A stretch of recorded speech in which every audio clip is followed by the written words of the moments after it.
Vous regardez RDS, le sport sans limite.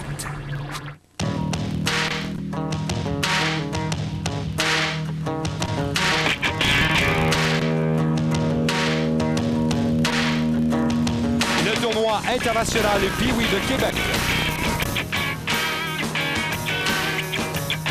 Une présentation du gouvernement du Canada.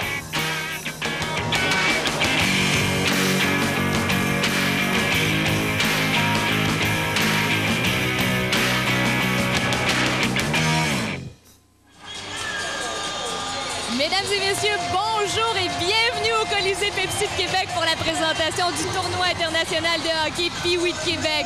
Mon nom est Mélanie Gagné. Au nom de toute l'équipe, je vous remercie de vous joindre à nous à l'antenne du Réseau des sports pour la présentation du 43e tournoi Pee-Wee ici à Québec. Vous le savez, c'est un championnat mondial. Des équipes qui viennent de partout. 16 pays sont représentés cette année. Il y a plus de 2300 jeunes joueurs qui se sont affrontés, qui vont continuer de le faire dans les jours et dans les heures qui viennent, puisqu'on va débuter les demi-finales ainsi que les finales, plusieurs qu'on va vous présenter au Réseau des sports. Notre première rencontre aujourd'hui, la première demi-finale de la Coupe du Québec. Les Castors de Sherbrooke vont affronter, attention, une équipe locale. C'est donc dire que la foule sera très partisane et très bruyante, beaucoup d'ambiance. Les Remparts de Québec, les petits remparts seront à l'œuvre dans les prochaines minutes. Martin Mégoyer et Normand Flynn nous donneront plus de détails, mais pour l'instant, je veux vous présenter mon nouveau co-animateur cette année. On va le retrouver.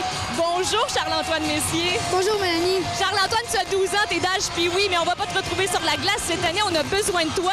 Là où ça fourmille, là où il y a de l'action. D'ailleurs, tu te retrouves dans un vestiaire en ce moment, lequel? Oui, je me retrouve dans l'ancien vestiaire des anciens Nordiques en compagnie de l'entraîneur des mini remparts.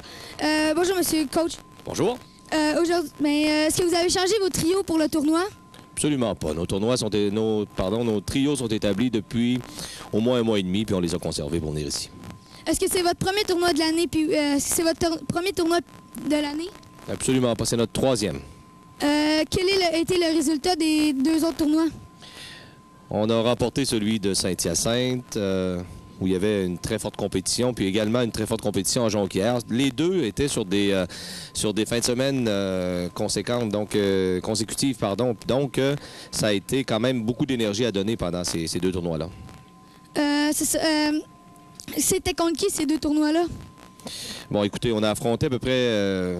je dirais une majorité d'équipes de Québécois parce que ces tournois-là étaient plutôt nationaux. Il y avait à Saint-Hyacinthe d'autres équipes de provenance. D'ailleurs, je ne me souviens pas de quelle région, mais c'était contre les équipes québécoises. Et en fait, il y a d'excellentes équipes présentement Pee-Wee au Québec. Et on a eu la chance d'être l'une de celles-là qui étaient dans les meilleures, quoi.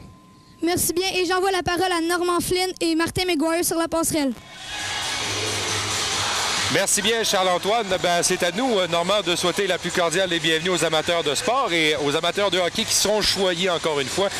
C'est un peu une réconciliation avec ce sport-là, Normand, lorsqu'on se retrouve avec ces jeunes-là qui participent à leur championnat, à leur tournoi olympique ou à leur Coupe Stanley. Écoute, on a perdu les Nordiques ici à Québec. On a remplacé ça à un moment donné par les Rafales de la Ligue internationale. Pas eu beaucoup d'intérêt. Oui. La Ligue américaine n'attire pas beaucoup. Les Remparts attirent un peu plus. Mais le tournoi Pee-Wee a gardé depuis toutes ces années cette saveur. 43 ans, la saveur qu'elle a encore aujourd'hui.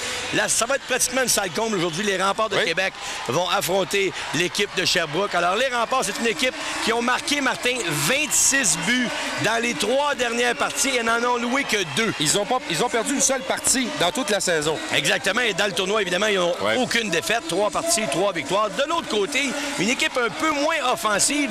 Les Castors de Sherbrooke, ils ont marqué 11 buts, n'en ont alloué seulement 3 de leur côté. Alors, ces deux équipes qui ont été invaincues, qui sont invaincues jusqu'à maintenant, ça promet d'être un spectacle très intéressant. Et regardez bien le niveau d'intensité, de talent de ces jeunes Pee-Wee. Et le gabarit, surtout. C'est assez surprenant à cet âge-là. Merci infiniment, Normand. On se retrouve dans un instant pour la description de cette première période.